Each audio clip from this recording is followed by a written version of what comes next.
क्या करूं बयां अपने जीवन की दास्तां, मुश्किलों से भरा रहा हमेशा मेरा रास्ता। मुझे याद है आज भी मैंने अपने जीवन के सफ़र की शुरुआत क्लास 8 से की थी। और मैंने शुरुआत करी अपनी घर की आर्थिक परिस्थितियों को देखते हुए। मेरे लिए बहुत बड़ा चैलेंज था कि मैं अपनी पढ़ाई को कैसे कंटिन्यू रखूं। मेरी मम्मा एक पार्लर चलाती थी, पापा जॉब में थे, बट हम 4 भाई बहन थे और सबके लिए एक अच्छी स्टडी चैलेंज बन गया था। इसलिए मैंने डांस सिखाना शुरू किया। उस समय मैंने किसी से कोई डांस सीखा नहीं था, बस मुझे शौक था और मैंने उसी को अपना एक प्रोफेशन की तरह सिखाना स्टार्ट किया। लोग आते थे मेरे पास में जब डांस सीखने के लिए, तो वो बड़ा आश्चर्य करते थे कि इतनी छोटी सी बच्ची क्या डांस सिखाएगी। लेकिन उसके बाद भी लोगों ने मुझ पर भरोसा किया और मैंने डांस सिखाया। जो भी पैसे मैं अर्न करती थी उससे मैं अपनी स्टडी को सुचारू कर पाई। क्लास 12 तक पहुँचते पहुँचते ये सिलसिला यूं ही रहा, और जब तक मैं क्लास 12 में पहुँची तो मैंने साथ साथ ट्यूशन्स पढ़ाना स्टार्ट किया, डांस क्लासेस भी देती थी स्कूलों में। दिन रात मेहनत करती थी, पसीना बहाती थी, और उस अर्निंग से खुद को और अपने भाइयों को पढ़ाने में मैं मदद कर पाई। मेरे 2 जुड़वा भाई हैं, एक छोटी सिस्टर है। पापा मम्मी, पापा की ट्रांसफरेबल जॉब रही, तो कभी हम राजस्थान, कभी पंजाब, कभी हरियाणा, अलग अलग स्टेट्स में रहे। वहाँ की आर्ट को मैंने देखा, सीखा, वहाँ के डांसेस को सीखा और फिर सिखाना स्टार्ट किया। इस तरह से मैंने अपने जीवन को एक सर्वाइवल पोजीशन में लाया। हमेशा से हम लोग छोटे और हिंदी मीडियम और गवर्नमेंट टाइप स्कूल्स में पढ़े, तो कॉरपोरेट सेक्टर में कदम तो रखना चाहती थी, लेकिन एक डर था कि कैसे इस लाइन में जाऊंगी, क्योंकि मेरे पास वो एक्सपोजर नहीं था। फिर भी मैंने अपने घर के अंदर माहौल बनाया, मेरे पेरेंट्स ने मुझे सपोर्ट किया और हमने स्पोकन इंग्लिश, इंग्लिश मूवीज़ देखना, इंग्लिश न्यूज़पेपर पढ़ के अपनी स्पोकन इंग्लिश को सही किया और फिर कदम रखा कॉरपोरेट सेक्टर के अंदर।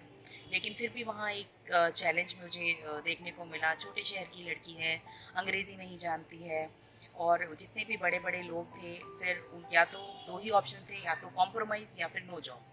लेकिन मैंने अपनी हिम्मत नहीं हारी और अपने कमिटमेंट के दम पर मैंने मेहनत करी और लोगों को पछाड़ के आगे बढ़ी और बड़ी बड़ी कंपनीज़ में अपना मुकाम बनाया, जॉब की, कॉरपोरेट हेड, ब्रांच हेड, ऐसी पोजीशंस पे सर्व किया। जैसा कि मैंने बताया कि मेरे जुड़वा भाई थे, तो मैं हमेशा ये सोचती थी कि मैंने बचपन से इतना मेहनत की है। मुझे याद है कि मैंने कई साल तो दो दो नौकरियां की हैं, सुबह और शाम। रात को मैं इतना थक जाती थी कि मुझे पता ही नहीं होता था कि ज़िंदगी कहाँ जा रही है। दिन निकल रहे थे, कैलेंडर बदल रहे थे, पर कॉलेज लाइफ क्या होती है, दोस्त क्या होते हैं, पार्टीज़ क्या होती है, घूमना फिरना क्या होता है, ये सब कुछ मेरी लाइफ से रिमूव होता जा रहा था। बट मन में यही था कि जिस दिन मेरे भाई सेटल हो जाएंगे, मैं जॉब वॉब सब कुछ छोड़ दूँगी। पर कुदरत को ये मंजूर नहीं था, बिल्कुल भी मंजूर नहीं था। और 2013 में जैसे ही मेरे भाई का प्लेसमेंट हुआ, मैंने अपने एक भाई को रोड एक्सीडेंट में खो दिया। 2 साल लगे मुझे अपने परिवार को संभालने में। मेरे मम्मी, मेरे पापा, मेरा दूसरा भाई, ये सब लोग एक कोमा की स्थिति में आ चुके थे। बस मेरा काम था उन लोगों को रोज़ काउंसलिंग करना। उस वक्त एक सुपर नेचुरल पावर मुझे राम जी ने दी कि मैं अपना परिवार संभाल पाई, और इस दुख से 2 साल लगे मुझे अपने परिवार को उभारने में। जब तक मैं संभल पाती, तब तक एक और हादसा मेरे जीवन में हो गया, और वो हादसा ये था कि मेरे हस्बैंड का रोड एक्सीडेंट हुआ और वो आज तक कोमा में है, कम्प्लीटली ऑन बेड है। सिर्फ सांसें चल रही हैं, शरीर काम नहीं करता। मेरे पास 9 साल की बेटी है और मेरी बेटी मेरा प्राउड है। मैंने जब मेरे भाई की 13वीं थी, तो मेरे मन में एक अजीब सा डर हो गया कि शायद हमारे कर्म ऐसे थे कि हमने अपने भाई को खो दिया। उसकी 13वीं वाले दिन रोते रोते मैंने अपने आंसू पोंछे और एक कमिटमेंट अपने आप से किया कि मैं हर दिन भलाई का काम करूँगी, ताकि मेरे परिवार के जो और लोग बचे हुए हैं उनको इतनी दुआएं मिलें कि फिर दोबारा कोई ऐसा इंसिडेंट मेरे परिवार में नहीं हो। इसलिए मैंने पहले मैं लोगों को ढूंढती थी कि मैं किसकी मदद करूं। मैं रेलवे स्टेशन पे जाके खाना खिलाती थी, गरीबों की मदद करती थी, लोगों को रोड पार कराती थी, ऐसे छोटे छोटे सेवा काम करती थी। लेकिन धीरे धीरे मेरा नाम इस तरह से फैलता गया कि अब मेरे पास लोग खुद से आते हैं अपनी प्रॉब्लम्स लेकर के। किसी को प्रोस्थेटिक लेग चाहिए, किसी को व्हील चेयर चाहिए, किसी को ब्लाइंड लोगों को स्टिक चाहिए। तो आज के टाइम में मैं मुरादाबाद शहर में सब सेवा आश्रमों से जुड़ी हुई हूँ, चाहे वो बाल आश्रम हो, बच्चा जेल हो, या वृद्ध आश्रम हो। मैं उनमें जाती हूँ, उनमें फूड देती हूँ, उनके संग समय स्पेंड करती हूँ। बहुत सारी ऐसी एक्टिविटीज़ करती हूँ जिससे कि मुझे भी बहुत अच्छा लगता है और उन लोगों को भी मेरे संग वक्त बिताना अच्छा लगता है। समाज में जब मैं एंटर हुई और मैंने देखा कि लोग बहुत बहुत ज़्यादा दुखी हैं और मैंने उनकी सेवा करनी शुरू हुई, तो मुझे अपना गम बहुत छोटा सा दिखाई देने लगा। और अब मैंने अपना पूरा जीवन जो है वो लोगों के लिए डेडिकेट कर दिया है। मैंने अपने भाई की याद में पराग ह्यूमन फाउंडेशन नाम से एक एनजीओ बनाई है, जिसके अंतर्गत मैं ये सारे सेवा कार्य करती हूँ और मेरे परिवार के सभी लोग इसमें मुझे बहुत सपोर्ट कर रहे हैं। CL Gupta eye hospital Moradabad में एक है, जिसके अंदर मैं एज एन एडमिनिस्ट्रेटर काम कर रही हूँ। अपनी नौकरी भी कर रही हूँ, साथ में एक छोटी सी इवेंट की कंपनी भी चला रही हूँ, जिससे कि मैं अपने परिवार को एक अच्छी स्टैंडर्ड लाइफ दे सकूँ, अपनी बेटी को अच्छे स्कूल में पढ़ा सकूँ, उसकी प्रोग्रेस में पैसा कहीं पर भी आड़े ना आए।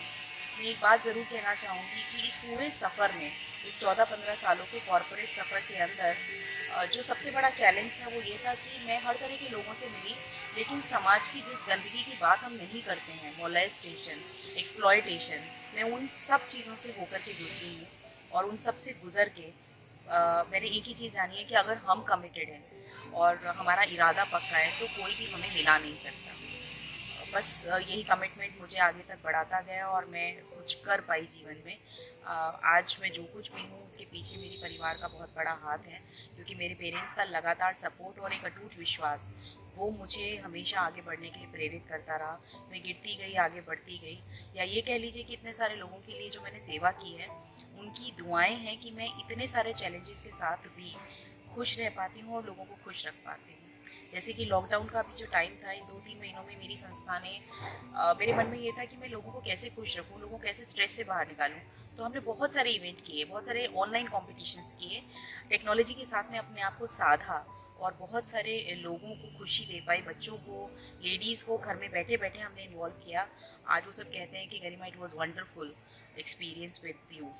तो ये जो प्रेजिंग वर्ड्स हैं, और जब कोई मुझे दुआ देता है कि आपकी वजह से मैं खुश हूँ, या आपकी वजह से मेरा ये काम हो गया, या आपकी वजह से मैंने आज खाना खाया, तो मुझे बहुत खुशी होती है और ऐसा लगता है कि मेरा आज का दिन सार्थक हो गया।